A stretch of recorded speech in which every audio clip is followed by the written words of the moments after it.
बिहार विधानसभा चुनाव कैसे होता है, इस टॉपिक पर आज की इस वीडियो में फुल चर्चा करने वाले हैं। जैसे कि आज की इस वीडियो में हम बात करेंगे कि विधानसभा क्या होती है, चुनाव कब होता है, साथ साथ में हम लोग बात करेंगे कि कौन चुनाव लड़ सकता है, उसके बाद में वोट डालने का अधिकार किसे मिलता है, उसके बाद में चुनाव की प्रक्रिया कैसे चलती है, नामांकन यानी कि नॉमिनेशन हो गया, जांच हो गया, प्रचार हो गया, उसके बाद में मतदान हो गया, गिनती, परिणाम, सरकार कैसे बनती है। साथ साथ में हम लोग ये भी जानेंगे कि अगर कोई पार्टी बहुमत में नहीं आती है तो फिर क्या होगा, या फिर बहुत सारे चीजें हैं। इसके अलावा भी मैं आपको इसके बारे में समझाऊंगा और आपको बताऊंगा। तो अगर आप लोग भी बिहार विधानसभा चुनाव के बारे में समझना चाह रहे हैं कि ये जो चुनाव है उसकी प्रक्रिया क्या है, किस प्रकार से जो है चुनाव लड़ते हैं या फिर वोटिंग किस प्रकार से होते हैं, हर एक चीज को अगर आप समझना चाहते हैं तो इस वीडियो को आप लोग पूरा देखें।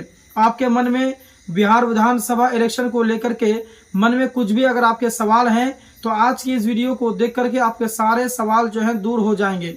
उसके बावजूद भी अगर आपके मन में कुछ सवाल बच जाते हैं तो आप कमेंट जरूर कीजिएगा, उस पर मैं नेक्स्ट वीडियो बनाऊंगा और आपके जो डाउट रह जाएंगे वो भी आपको क्लियर इंशाल्लाह कर दूंगा।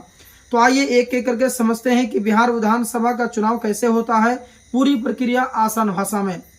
कुछ ऐसे बेसिक भी चीजें हैं जो कि मैं आज की इस वीडियो में डिस्कस भी करूंगा कि कौन वोट डालता है, कौन खड़ा होता है और सरकार कैसे बनती है।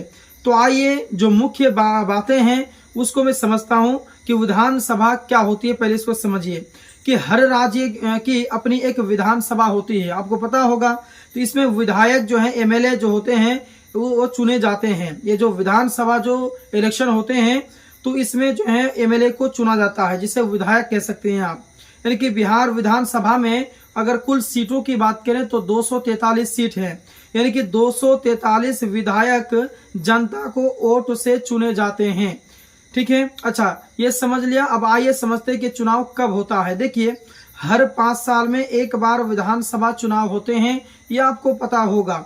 पिछला चुनाव जो है 2020 में हुआ था और अगला जो है वो आपके 2025 में है और अभी जस्ट होने वाले हैं।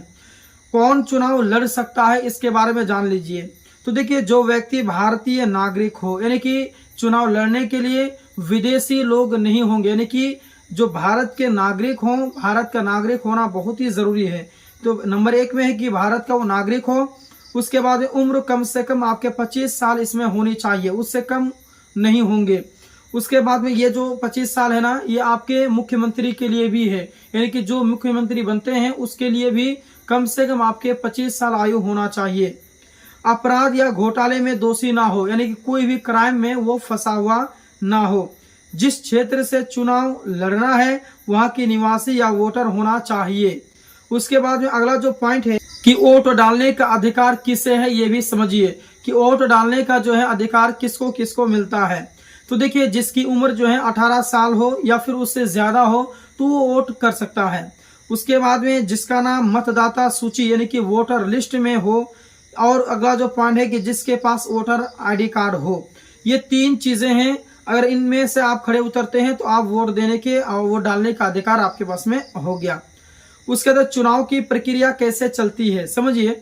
सबसे पहले चीज की घोषणा यानी कि इलेक्शन अनाउंसमेंट होता है। उसके बाद चुनाव आयोग जो है तारीखों की घोषणा करता है। नामांकन के बारे में समझिए कि नॉमिनेशन जो है कैसे होता है। तो उम्मीदवार अपने नामांकन पत्र भरते हैं। जब इसके जो चुनाव की जो अनाउंसमेंट होता है, घोषणा होती है, उसके बाद में नामांकन की डेट भी निकलती है कि किस तारीख से किस तारीख तक आप नामांकन कर सकते हैं। तो वो जाते हैं और अपना नामांकन पत्र भरते हैं। उसके बाद उम्मीदवारों की कागजों की भी जांच होती है, यानी कि जांच जो है वो करते हैं। उसके जो डॉक्यूमेंट्स हैं, जो उम्मीदवार खड़े होते हैं एमएलए पद पर, तो उसकी जो डॉक्यूमेंट है उसकी वेरिफिकेशन होती है, जांच होती है। उसके बाद में जब हर एक चीज क्लियर हो गया, उसके बाद में आपके प्रचार होते हैं, यानी जगह जगह पर कैंपेनिंग करते हैं, कैंप बनाते हैं और अपने जो है अपने प्रचार करते हैं। यानी कि सभी पार्टियां जो है जनता से वोट मांगते हैं, जैसे कि रैली करना, पोस्टर हो गया, टीवी, सोशल मीडिया आदि के द्वारा जो है कि लोगों को अपनी अपनी जो विषय मतलब कि जो पब्लिक के लिए जो सेवा करेंगी उनका ऐलान करती हैं, उनसे वोट मांगती हैं। ये हो गया। उसके बाद में मतदान यानी कि वोटिंग डे आता है अंतिम में। हर एक चीज करने के बाद में तो जनता जो है वोट डालने के लिए जाती है। ईवीएम मशीन के जरिए हो या फिर बैलेट पेपर के जरिए हो, तो अभी तो ईवीएम मशीन है, तो ईवीएम मशीन के द्वारा जो है वोट डालते हैं। उसके बाद में गिनती का दिन आता है। वोटों की गिनती होती है। उसके बाद में फिर परिणाम होते हैं, यानी कि जिसके पास ज्यादा वोट होते हैं वो विजेता बनते हैं। ये तो रही बात कि बेसिक जानकारी मैंने दिया, जो कि इससे पहले आपको भी मालूम होगा। आइए जानते हैं कि सरकार कैसे बनती है। देखिए, जिस पार्टी के अधिकांश बहुमत मिलते हैं वो एमएलए जो है जीतते हैं, यानी कि जिस पार्टी को ज्यादा वोट मिला वो एमएलए बनता है।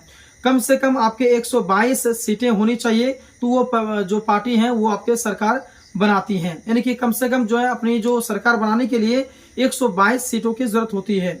उसके बाद में अगला जो पॉइंट है, उस पार्टी का नेता मुख्यमंत्री यानी चीफ मिनिस्टर आपके बनता है, जिस पार्टी को ज्यादा वोट मिलता है, या फिर कह सकते हैं कि 122 सीट जिसको मिल जाती है, या फिर 122 से ज्यादा जिसको सीट मिल जाती है, उनका जो है कि सरकार बनता है।